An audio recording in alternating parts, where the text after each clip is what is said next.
Malam Abdul, wallahi abin nan na damuna yanzu irin wannan sai da gwamnati ta zo ƙarshe suka sauka sannan suke mana irin wannan rashin adalci sai da ta zo ƙarshe. Gaskiya mutanen nan ba su da adalci wallahi. Ai ka riga ka san cewa su fa mutanen nan ba sa jin tsoron Allah, ba sa komai, ba sa tunanin nauyin da Allah ya ɗora musu sauki. Abinda nake gaya ma ɗan mama, su wa'annan mutanen ba sa tsoron Allah. Ina suka ga tsoron Allah. Nauyin da Allah ya ɗora musu ba sa da gurin sauki. Sosai kuwa. Gurin su kuntata wa mutane a rayuwa. Wallahi kuma su ci kuɗi. Ko ba haka bane ba? Gaskiya ne wannan. To kuma an fi so duk wanda Allah ya ɗora wa nauyi ya sauki. Gaskiya ne wannan. To suna tunanin dan sun yi mulki babu Allah. Ba mutuwa. Akwai Allah, akwai mutuwa. To yanzu ina suke yanzu ai ga gwamnatin tasu ta ƙare. Gaskiya ta fa Ko ba haka bane ba? dan ta ƙare musu dan yanzu abin da suke yi ma fa kai dai kawai ka share. Sai da ta zo ƙarshe sannan za ka je ana wai aiki za a ɗau mutum. Haka wa'annan mutanen ka tuna na ka ji irin ɓannin da suke a ciki. Suna isan mana sun aikata ɓanna Sun lalace. akwai lahira. Akwai lahira. Fi sabilillahi mutane babu tsoron Allah saboda rashin mutunci. Fi sabilillahi mutane a ce wai ku gaba ɗaya ba ku yarda da kaddara ba me yake faruwa ne ka to kana ba da Allah ka bari ka ji abin da yake damuna.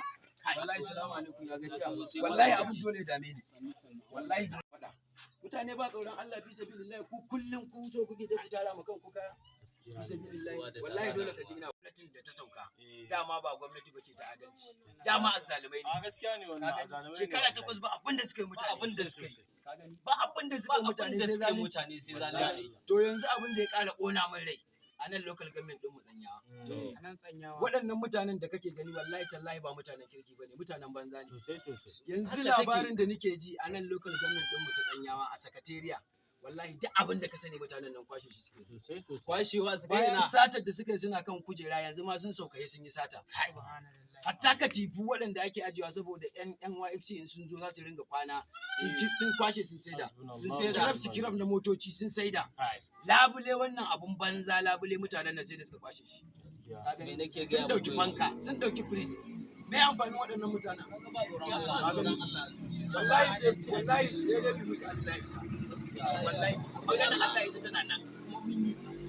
Ko kowa zai yafe ni wallahi ban yafe ba. Allah ya isa. Kowa zai yafe wallahi ni ba zan yafe ba. Allah ya isa. Ai abin da nake so ka fahimta. Duk iya abin da za su yi ai sai riga sun gama ta zo ƙarshe. Wallahi tallahi duk wanda ya zalunce mu wallahi tallahi sai ya gani a ƙwarai. Sai ya gani wallahi suna gani sun ɗauki kaya a banza. Ai dama ko ba haka ba. Abin da nake so ka fahimta.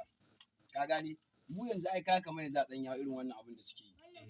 To za su gani abin da suka aikata domin mu yanzu jira muke a yi rantsuwa. Wallahi tallahi aka yi rantsuwa duk wanda ya ci amanar mu sai mun ci uwar shi wallahi. Kowa shi Allah bai ya faɗin wani aka. Wallahi sai Allah ba zai ba su ba. Wallahi ba zai yi ba suna mulki su cuce mu kuma za su kuma su cuce mu. Idan ban da zalunci ko kayan mutane ku ringa ɗiba. Wallahi sai an kama su ɗaya bayan ɗaya kowa ya kai.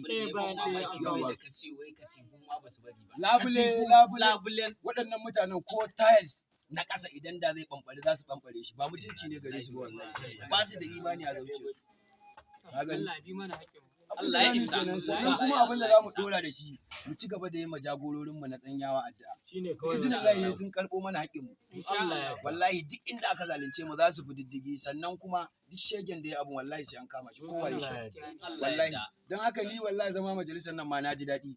Zuciyata ta sauka na huce don haka dama Laura ta kawo min kunu na ce ba zan sha ba yana ci min tuwa ƙwarya yanzu zan koma in je in sha kunu na hankali na ya kwanta sai san kana cikin bacin rai ka zo cikin mutane wallahi tallahi ka kuma tare mu ci gaba da musu addu'a insha Allah yawa yanda aka dai za ku zan dawo ba damuwa ni da nake ga ma gaskiya dan mama na yi matukar mamakin abin da ba zama zai faɗa irin ta'asar da aka zo aka yi abin da nake gaya ma kenan gaskiya tsakani da Allah ba shi adalci ba shi adalci wallahi suna na katifu sun ɗebe wallahi ni dai ban yafe ko kowa zai yafe wallahi ban yafe ba Allah ya isa komai sun riga sun ɗebe na karamar kuma me amfana ka da Allah bisa billahi wannan mutane ko da wannan bala'in ka basu ko da wannan bala'in ka basu ya ishe su wallahi amma mutane ba su ganewa